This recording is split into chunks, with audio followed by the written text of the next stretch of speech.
నమస్కారం. ఏ ఇద్దరు పెద్దవాళ్ళు కనపడినా ప్రస్తుతం జరిగే డిస్కషన్ ఏంటంటే, రా మీ అమ్మాయి ఏ కాలేజీలో చేరింది? బీవీఆర్ఐటీలో కంప్యూటర్ సైన్స్ చేరింది. మీ వాడు ఎక్కడ చదువుతున్నాడు? మా వాడు గోకరాజ్ గంగరాజ్లో కంప్యూటర్ సైన్స్ చేస్తున్నాడు. వేరే వాళ్ళ పిల్లలు వాళ్ళు కంప్యూటర్ సైన్సే చేరారట. అయితే కాలేజీలో సీట్ రాక ఎంత 10-12 లక్షలు ఏదో డొనేషన్ కట్టి కంప్యూటర్ సైన్స్లో అయితే join అయ్యారంట.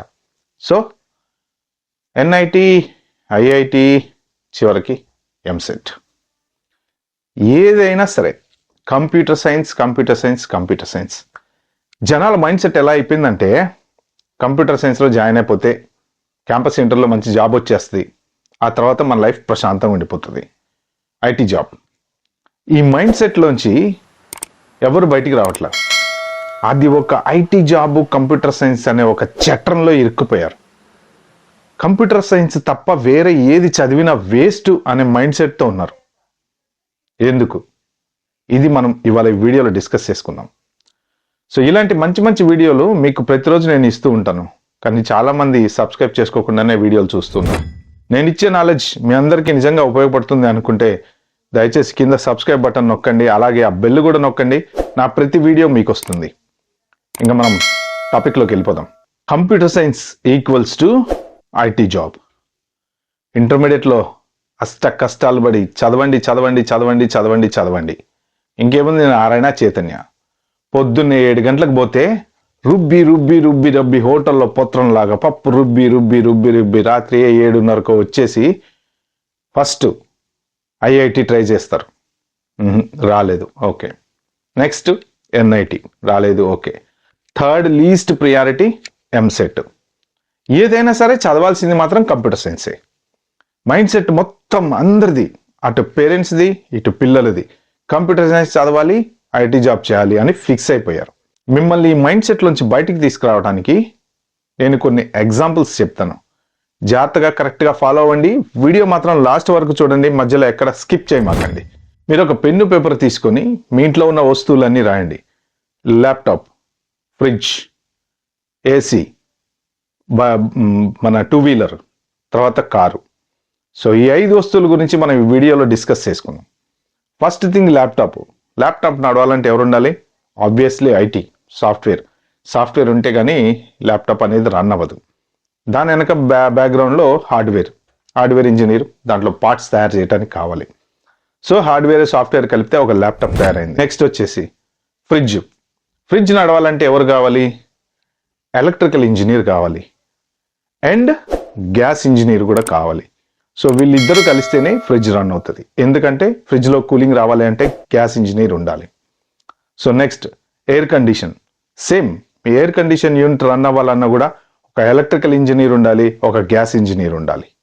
So next motor bike నడవాలి అంటే ఒక మెకానికల్ ఇంజనీర్ ఉండాలి. అందులో పార్ట్స్ ఎలా తయారు చేయాలి, పిస్టన్ ఏంటి, పెట్రోల్ ఎలా వెళ్తుంది, ఇవన్నీ తయారు చేయాలంటే మెకానికల్ ఇంజనీర్ ఉండాలి. నెక్స్ట్ మీరు కార్ కనుక తీసుకుంటే దానికి ఈ పైన పనిచేసేటువంటి 5 ఇంజనీర్లు కార్లో పనిచేస్తారు. అదేంటి 5 దీంట్లో ఎలా పనిచేస్తారు అంటే, ఇప్పుడు లేటెస్ట్ కార్లు లేటెస్ట్ టెక్నాలజీస్తో వస్తున్నాయి.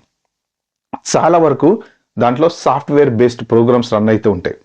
రకరకాల సర్క్యూట్ బోర్డ్స్ ఉంటాయి. మనం స్టీరింగ్ దగ్గర ఆన్ చేయటము, స్విచ్ నొక్కటము, బటన్ నొక్కటము, లైట్లు వెలగటము, కెమెరాలు రన్ అవటము, ఇవన్నీ సర్క్యూట్ బోర్డ్ ద్వారా నడుస్తూ ఉంటాయి. ఆ సర్క్యూట్ బోర్డ్ నడవాలి అంటే దానికి కొంత సాఫ్ట్వేర్ అనేది రాయాలి. ఆ సాఫ్ట్వేర్ రాయడానికి సాఫ్ట్వేర్ ఇంజనీర్, ఇంజిన్ నడవటానికి మెకానికల్ ఇంజనీరు, ఏసీ నడవాలంటే గ్యాస్ ఇంజనీరు, లోపల లైట్లు వెలగాలి, బయట లైట్లు వెలగాలి, ఎలక్ట్రికల్ ఇంజనీరు. సో వీళ్ళందరూ కలిస్తే ఈ కార్ అనేది నడుస్తుంది. కానీ present mind set, present trend ఎలా అయిపోయిందంటే, కంప్యూటర్ సైన్స్ చదవాలి, ఐటీ జాబ్ కొట్టాలి. ఎందుకు? చాలా మంది కూడా పేరెంట్స్ ఈవెన్ ఎంసెట్ ఎగ్జామ్ రాయకముందే డొనేషన్ కట్టి డబ్బులు కట్టేసి కాలేజీలలో సీట్లు బుక్ చేసుకుంటున్నారు. 10 లక్షలైనా కట్టండి, 15 లక్షలైనా కడతాం, 20 లక్షలైనా కట్టేస్తాం డొనేషన్. దేనికోసం? కంప్యూటర్ సైన్స్ కోసం. ఇదే మెంటాలిటీ పిల్లల్లో కూడా రుద్దుతున్నారు. పిల్లలు కూడా కంప్యూటర్ సైన్స్ జాయిన్ అయిపోవాలి. మీకు లాజిక్ చెప్పనా? ఒక 10-15 సంవత్సరాల క్రితం కంప్యూటర్ సైన్స్ అనేది కరెక్ట్గా లేదు. అప్పట్లో పెద్ద పెద్ద ఐటీ జాబులు చేసిన వాళ్ళు ఎవ్వరు కూడా కంప్యూటర్ సైన్స్ చదువుకున్న వాళ్ళు కాదు. బిఎస్సి సైన్స్, బీకామ్, బిఏ ఇలా చదివిన వాళ్ళందరూ కూడా ఇవాళ రోజున పెద్ద పెద్ద ఐటీ ప్రొఫెషనల్స్ అయ్యారు, కంపెనీ సీఈఓలు అయ్యారు. మెకానికల్ చదువుకున్నవాడు కూడా ఐటీ జాబ్లోకి వెళ్తున్నాడు. ఇప్పుడు ఎలక్ట్రికల్ ఇంజనీరింగ్ చేసినాడు కూడా ఐటీ జాబ్లోకి వెళ్తున్నాడు.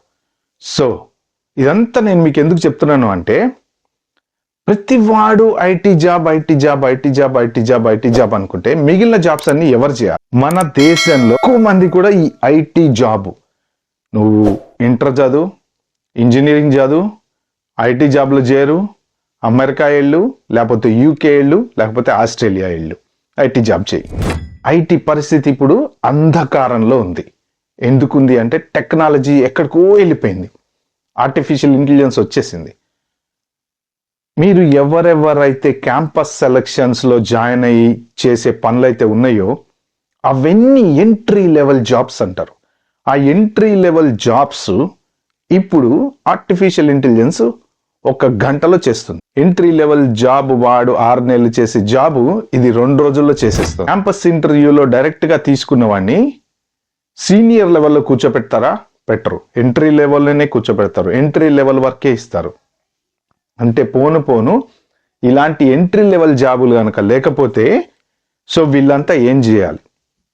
వీళ్ళల్లో ఎంతమంది డెవలపర్స్ అవుతారు, ఎంతమంది మామూలు జాబులు చేస్తారు, ఎంతమంది డేటాబేస్ సైడ్ వెళ్తారు, ఎంతమంది క్లౌడ్ కంప్యూటింగ్ సైడ్ వెళ్తారు? అసలు ఇప్పుడు ప్రజెంట్ మార్కెట్లో ఐటీ జాబులకి ఆర్టిఫిషియల్ ఇంటెలిజెన్స్, తర్వాత క్లౌడ్ కంప్యూటింగ్ ఇలాంటివన్నీ ఎంత హై లెవెల్ టెక్నాలజీ అయితే నడుస్తుందో దానికి తగ్గ ఇన్ఫ్రాస్ట్రక్చర్ మీరు నేర్చుకునే కంప్యూటర్ సైన్స్ కోర్సులో ఉంటుందా? లేదు, ఇంకా 1947 డబ్బా కొట్టుడు C++, పైథాన్లు ఇవే నేర్పిస్తున్నారా? పైథాన్ కోడింగ్ 10 నిమిషాల్లో రాసేస్తాయి ఏఐ. ఒక చిన్న వెబ్సైట్ కోడ్ రాయమంటే ఎన్ని పేజీలైనా సరే రాసేస్తుంది. మనం దాన్ని 6 నెలల్లో 1 ఇయర్ కష్టపడి యూనివర్సిటీలో నేర్చుకుంటాం. అసలు మీలో ఎంతమందికి ప్రాక్టికల్ నాలెడ్జ్ ఉంటుంది? ఎగ్జామ్స్ పెడతారు, ఎగ్జామ్స్లో క్వశ్చన్స్ ఇస్తారు, ఆన్సర్స్ చేస్తాము. ప్రాక్టికల్గా మనం ఎంతవరకు చేయగలుగుతున్నాం? ప్రాక్టికల్ నాలెడ్జ్ ఎవరు ఎంత డెవలప్ చేసుకుంటున్నారు? మన యూనివర్సిటీలో ప్రాక్టికల్ నాలెడ్జ్ ఎంతవరకు ఉంది? ఏమైనా రీసెర్చ్ ప్రోగ్రామ్స్ చేయిస్తారా? ఎగ్జామ్స్ పెట్టు, రాయి, పాస్ అవ్వు, ఎగ్జామ్స్ పెట్టు, రాయి, పాస్ అవ్వు. ఒక్కసారి మీరు జాబ్లోకి వెళ్ళిన తర్వాత ఎగ్జామ్స్ ఏముండవు. మన తెలివిని వాడి మనం డెవలప్ అవ్వాలి. సో కంప్యూటర్ సైన్సే తప్ప వేరేవి తీసుకోవాలంటే చాలా మందికి ప్రాబ్లం అయిపోయింది. చాలా మందికి ఇంట్రెస్ట్ లేదు.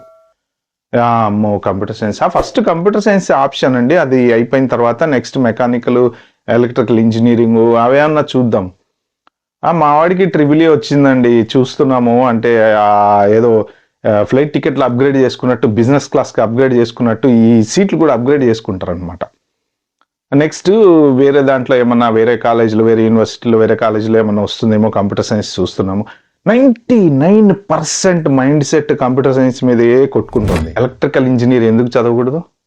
బోలెడ్ ఎలక్ట్రికల్ జాబ్స్ ఉన్నాయి.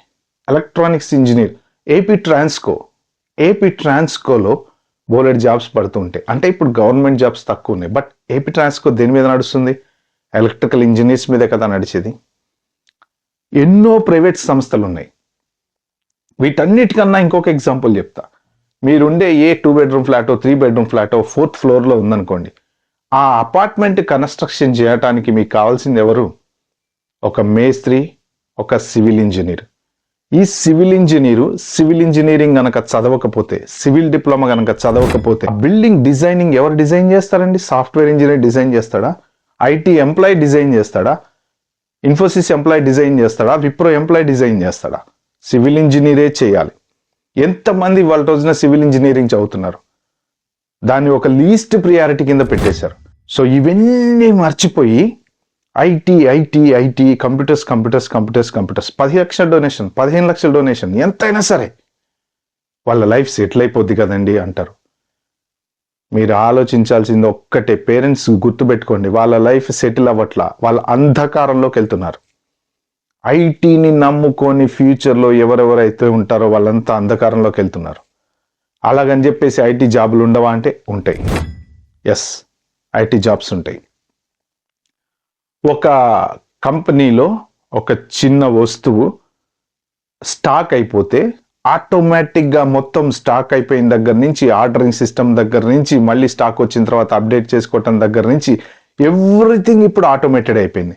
అంటే ఇక్కడ ఒకప్పుడు దగ్గర ఈ పర్టికులర్ ప్రాసెస్లో 10 మంది పనిచేసేవాడు. ఒకడు ఫోన్లో ఆర్డర్ చేసేవాడు, ఒకటి రిసీవ్ చేసుకునేవాడు, ఒకటి అప్డేట్ చేసేవాడు, ఒకటి ర్యాక్లో పెట్టేవాడు. ఇవన్నీ కూడా ఆటోమేషన్ అయిపోయింది. అంటే ఈ 10 మంది జాబు కూడా మనిషితో ప్రమేయం లేకుండా వెనకాల నుంచి చేసుకుంటుంది. ఆటోమేటిక్ పర్చేసింగ్ అంటారు దీన్ని. పర్చేసింగ్ ఆటోమేషన్ అయిపోయిన తర్వాత మనుషులతోటి అసలు సంబంధం లేకుండా వాళ్ళందరినీ పక్క పెట్టేశారు. నెక్స్ట్ ఆగస్టుకో జూలైకో ఇంజనీరింగ్లో జాయిన్ కావాల్సిన స్టూడెంట్స్ ఎవరైతే ఉన్నారో, ఈ ఐటీ అనే బూచి, అదొక పెద్ద బూచి, దాన్ని మైండ్లో పెట్టుకోకండి, తీసేయండి. సాఫ్ట్వేర్లోకి వెళ్ళాలి అంటే కంప్యూటర్ సైన్సే చదవక్కర్లా. సివిల్ ఇంజనీరింగ్ చేసి కూడా సాఫ్ట్వేర్ ఇంజనీర్ అయిన వాళ్ళు చాలా మంది ఉన్నారు. అది మన ఎబిలిటీ, మన స్కిల్ సెట్, మనం ఎలా డెవలప్ చేసుకుంటాం అనేది. స్టూడెంట్స్ ఎవరైతే ఉన్నారో, స్టూడెంట్ పేరెంట్స్ ఎవరైతే ఉన్నారో, ఈ కంప్యూటర్ సైన్స్ అనేటువంటి మాయా ప్రపంచంలోంచి బయటకు రండి. ఏదైనా చదవండి, electrical, electronics, civil engineering, mechanical engineering, automobile ఇండస్ట్రీలో బోలెడి జాబ్స్ ఉంటాయండి. ప్రతి వాడు సాఫ్ట్వేర్. ఆ ప్రపంచం అయిపోయింది, ఆ శకం ముగిసిపోయింది. వస్తాయి జాబులు, కంప్యూటర్ సైన్స్ జాబులు ఇంకా చాలా వస్తాయి. కానీ అడ్వాన్స్డ్ టెక్నాలజీ, అడ్వాన్స్డ్ నాలెడ్జ్ తోటి మన ఇంజనీరింగ్లో ఏమేమైతే కోర్సుల్లో మనం ఇప్పుడు చదువుతున్నామో అవన్నీ అడ్వాన్స్డ్ టెక్నాలజీస్ ఇప్పుడు ఏవైతే ఉన్నాయో వాటికి ఈక్వల్ అవుతున్నాయో కావో చూసుకోండి. ఫస్ట్ ఆఫ్ ఆల్ క్యాంపస్ ఇంటర్వ్యూస్లో ఏ కాలేజీలో ఎంతమందికి జాబులు రీసెంట్గా లాస్ట్ 3 years 4 years వచ్చినాయో చూసుకోండి. క్యాంపస్ ఇంటర్వ్యూలు అంటే లెటర్ రావటం కాదండి, లెటర్ వచ్చిన తర్వాత వాడిని యాక్సెప్ట్ చేయటం. చాలా మందికి లెటర్లు వచ్చినాయని విన్నా, కానీ అందులో ఎంతమంది జాయిన్ అయ్యారు? కంప్యూటర్ సైన్స్ సీట్ రాలేదని చాలా బద్దలు కొట్టుకొని బాధపడే పరిస్థితి మాత్రం తెచ్చుకోకండి. ఓకే ఫ్రెండ్స్, ఇది నేను ఈ వీడియోలో చెప్దాం అనుకుంది. మీకు కనుక నచ్చినట్టయితే please like, share, subscribe to my channel. Thank you.